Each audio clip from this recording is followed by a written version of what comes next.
Otursun. Hoş bulduk. Nasılsın? Öyle mi?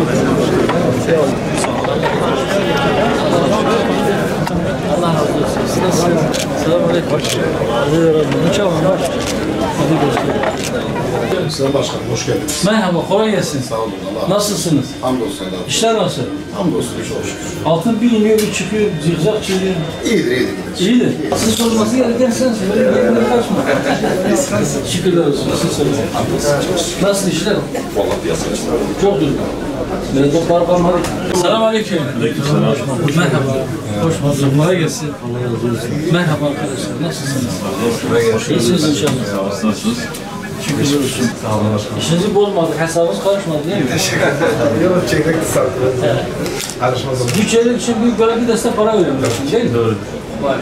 Maalesef. Selamünaleyküm. Sağ olasın. Teşekkür ederim. Sen nasılsın?